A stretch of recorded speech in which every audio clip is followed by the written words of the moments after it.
नगर निगम ने ये एसओपी जारी की है जिसमें 19 मार्च से 27 मार्च तक कहीं पर भी नॉनवेज नहीं बिकेगा। बंद हो तो फिर पूरे जिले में हो और पूरे प्रदेश में हो। अकेले रुद्रपुर में इस प्रकार का आचरण नहीं होना चाहिए। जो लड़का काम कर रहा है दुकान पे, उसकी दिहाड़ी भी जानी है। किसी का ब्याज का पैसा है, किसी का कमेटी की किस्त है, किसी का लोन है, कहाँ से देगा आदमी? क्या ये कौन सी किताब में लिखा हुआ है कि आप किसी का खाना पीना आप तय करेंगे? ये बताइए 9 दिन के अंदर ये बताइए दुकानें हम भरी, हमारा माल कच्चा माल था, बकरा हो गया, मुर्गा हो गया, जो भी होता है। अब अगर हम वही करेंगे, अगर खुद ना खास कर बच्चा मरता है तो उसको कहाँ डालेंगे हम? अगर आपको लग रहा है ये डिसीजन बहुत अच्छा है तो ये हमेशा के लिए पूरे 5 साल के लिए लागू करा दीजिए। पूरे देश में नवरात्रि के पावन अवसर पर मां दुर्गा की आराधना हो रही है, लेकिन उत्तराखंड के रुद्रपुर में एक ऐसा अजीबोगरीब फैसला आया है जो हिंदू आस्था के नाम पर डेली वेज के मजदूरों की रोजी रोटी पर सवाल उठा रहा है। 19 मार्च 2026 से 27 मार्च 2026 तक यानी पूरे 9 दिन भाजपा से मेयर विकास शर्मा के आदेश पर रुद्रपुर नगर निगम की सीमा में हर तरह के मांस की बिक्री पर प्रतिबंध लगा दिया गया है। KFC और बर्गर किंग जैसे बड़े बड़े रेस्टोरेंट पर भी 5-5 हजार रुपए की चालानी कार्रवाई कर दी गई है। आदेश जारी किया था कि नवरात्रों के दौरान कोई भी रेस्टोरेंट या कोई भी होटल कच्चा या पका किसी प्रकार का नॉनवेज नहीं बेचेंगे, लेकिन आज हमें शिकायत मिली थी कि बर्गर किंग है, KFC के अंदर नॉनवेज का बिक्री हो रही है। आज नगर निगम की टीम ने दोनों होटलों पे जाके छापा मारा था और 5-5 हजार रुपये का चालान काटा है। और आगे भी कोई भी रेस्टोरेंट या होटल नवरात्रों के दौरान नॉनवेज बेचता हुआ दिखा तो नगर निगम उसके खिलाफ चालानी कार्रवाई करेगा और आवश्यकता पड़ेगी तो उनकी दुकानों को सीज भी करेगा। मेयर विकास शर्मा का आदेश एक तरफ कुछ चुनिंदा आस्तिक लोगों को स्वच्छता का अनुभव करवा रहा है तो वहीं दूसरी तरफ गरीबों की रोजी रोटी छीन रहा है। विकास शर्मा के मेयर बनने से पहले भी भाजपा से ही रामपाल सिंह और सोनी कोली मेयर रहे हैं, लेकिन उन्होंने ऐसा आदेश कभी नहीं दिया।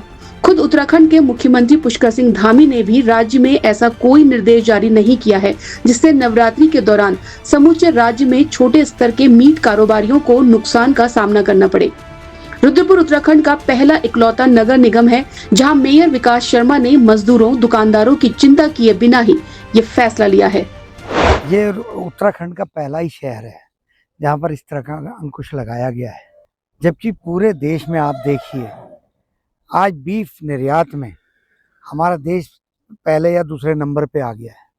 जो मोदी जी हैं बीफ का तो निर्यात कर रहे हैं, ठीक है, लेकिन यहाँ पर रुद्रपुर में मीट पर बैन लगा दिया गया है। इससे क्या हो रहा है, जो गरीब लोग हैं जो डेली कमाते हैं डेली खाते हैं वाली स्थिति है जिनकी, उनकी स्थिति बहुत दयनीय हो गई है। हिटलरशाही वाले ये आदेश पारित किए जा रहे हैं।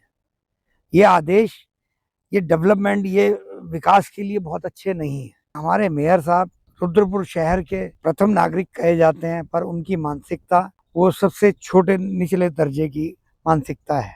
अब उनके दुकानदार, उनके दुकान बंद करा दोगे, धंधे बंद करा दोगे तो बेचारे क्या करेंगे बताइए? इससे कोई विकास होगा? ये तो विनाश की तरफ आप लेके जा रहे हो। मैं ये कहना चाहूँगा इस तरीके के आप पारित ना करें, आदेश पारित ना करें जिससे कि एक गरीब आदमी के घर चूल्हा चलना मुश्किल हो जाए। गरीब आदमी के एक बार आप देखिए तो सही, नीचे उतर कर आप हवाई चल रहे हैं। ये गरीब की आह मत लीजिए, गरीब की आह लोहे को भस्म कर देती है। जिस तरीके से ये आदेश पारित किया है, मैं तो ये कहना चाहूँगा इससे कोई बहुत बड़ा लाभ होने वाला नहीं है। सिर्फ अपनी अकड़ दिखाने के लिए आप इस तरीके का आदेश पारित कर रहे हैं, ये आपके लिए आगे जाके दुखदाई हो। आपने नहीं खाना तो आप अपने राय जो है दूसरे पे थोप नहीं सकते। यहाँ सबसे बड़ा सवाल ये पैदा हो रहा है कि क्या एक धर्म की आस्था के नाम पर गरीब मजदूर का रोजगार छीना जा सकता है? दूसरी तरफ शराब के सेवन को भी नवरात्रि के दौरान पूरी तरह वर्जित माना गया है, लेकिन मेयर विकास शर्मा को शराब की दुकानें नजर नहीं आती। शायद मेयर साहब के लिए शराब पीना नवरात्र में ईश्वर का भजन करना होता है। दरअसल शराब से सरकार की आय होती है, लेकिन छोटे मीट कारोबारियों से नहीं। इसलिए शराब से धर्म नष्ट नहीं होता, लेकिन मीट बेचने से धर्म भ्रष्ट हो जाता है। अगर नॉनवेज की दुकानें नवरात्र के दिनों में बंद हो रही है तो फिर हर प्रकार का नॉनवेज जो जहां भी पकता हो वो बंद होना चाहिए। पवित्रता हो तो फिर पूरी पवित्रता हो। ऐसा नहीं कि कुछ लोग गाय का मांस बेच रहे हैं, कुछ लोग चोरी से मांस बेच रहे हैं, उनके खिलाफ तो कार्रवाई नहीं हो रही और छोटे दुकानदारों का जीना हराम कर रखा है। तो अगर मांस की बिक्री बंद है तो पूर्णतः बंद हो। देश में विदेश में जो गाय के मांस की बिक्री होती है या जितने भारतीय जनता पार्टी की सरकारें हैं जहां जहां, उन राज्यों में अगर मेन्यू में बीफ लिखा है यानी गाय का मांस, तो वो भी बहुत दुर्भाग्यपूर्ण है। बंद हो तो फिर पूरे जिले में हो और पूरे प्रदेश में हो। ये देवभूमि उत्तराखंड है, या तो बंद हो तो फिर सभी प्रकार का बंद हो। अकेले रुद्रपुर में इस प्रकार का आचरण नहीं होना चाहिए। गरीब जिनकी रोजी रोटी का ये जरिया है, तो मैं कहता हूं नवरात्र के दिनों में पालन हो तो फिर पूरे प्रदेश में पूरे जिले में पालन होना चाहिए।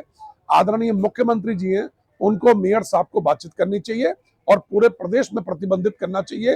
अकेले रुद्रपुर में ऐसा नहीं करना चाहिए। भारत देश संविधान से चलता है और आर्टिकल 25 कहता है कि हर नागरिक को अपनी आस्था के अभ्यास करने की स्वतंत्रता है, लेकिन इसका ये मतलब नहीं कि आप अपनी आस्था को दूसरों पर थोप देंगे।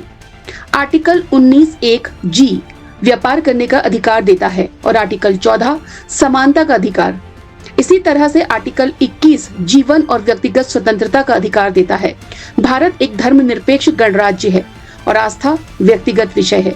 मीट कारोबारियों के व्यापार पर 9 दिनों के लिए बैन लगाना आर्टिकल 19(1)(g) का वायलेशन है।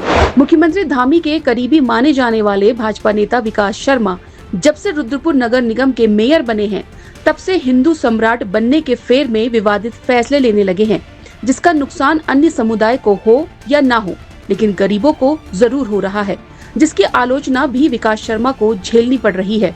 कुछ दिन पहले पूर्व प्रधानमंत्री इंदिरा गांधी के नाम सार्वजनिक इंदिरा चौक को आस्था की आड़ में त्रिशूल चौक बना देना या फिर नमाज स्थल को सीमित कर धमकी दे देना और अब नवरात्र की आड़ में 9 दिनों तक मीट के कारोबार पर प्रतिबंध लगाना विकास शर्मा के निर्णयों में हल्कापन दिखाता है, क्योंकि मेयर विकास शर्मा भूल गए हैं कि वो केवल चुनिंदा आस्तिकों के ही मेयर नहीं हैं, बल्कि पूरे नगर निगम के निवासियों और कारोबारियों के भी मेयर हैं। ब्यूरो रिपोर्ट, आवाज इंडिया।